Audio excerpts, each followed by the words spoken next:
All right, so real quick, some people check content to see if it's written by AI. This might happen with your prospects. It might happen with any condition. People are going to check sometimes to see if something was written by AI, and it might lower their perceived value of the content if it comes up positive. They're going to use tools like this, which is ironically a form of AI. Let me show you what happens when you do just normal text. So I can have a prompt that I worked on here. So this is the good prompt, right? This would be sort of a misspelled version of what you might have ChatGPT do, like write a blog post, right? So it generates this cool blog post. Now, this particular checker, the free version, it only will do 1,500 words. So we're just going to take the first couple. Let's see. Let's go over here. We're going to take the first couple paragraphs. We're going to copy these, and we're going to paste them into ChatGPT or to this checker and see what it says.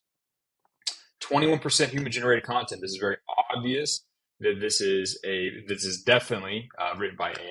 Now, I have a really simple prompt, a few things that I've added to this. Oh, dang it, I lost my old one. Okay, I'm not just remember it. So what I did to make this work better is I simply took and I said, hey, write a blog post about this. I'm gonna change my screen real quick.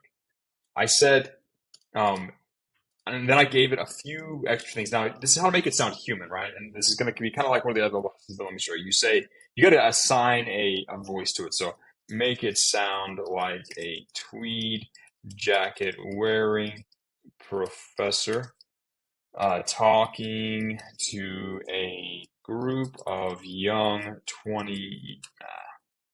20-year-old students. Said vary the sentence length, make some sentences, because this is really the big thing. A lot of the checker, like they analyze this, like a lot of the stuff that AI creates is all the same sentence length. If you tell it to do some short, some long, it fixes it. Some sentences short, and make others long. Make it personal, add a touch of humor.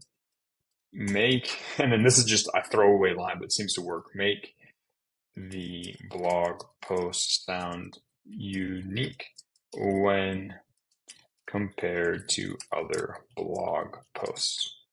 Super simple prompt. We let it rip, and we're going to have some content here. Let's see what I came up with, like a random topic. The French-American War doesn't really mean very much, but let's check this. So you can read this. This obviously sounds a lot better. It sounds more human. Let's go ahead and throw the first 3 paragraphs in and see what this AI says about our AI generated text.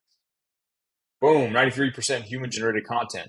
This is going to pass detection, right?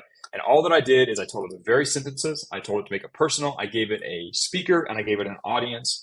And then I told it to add to make it personal, add a touch of humor, and make it sound unique. And then look at that, AI was able to do it. So when you guys are getting ready to write content and you're about to let it rip out into the world, it might be a really good idea for you to add a few lines to your prompts so that it doesn't get detected by AI in case someone checks. That usually means it's better copy.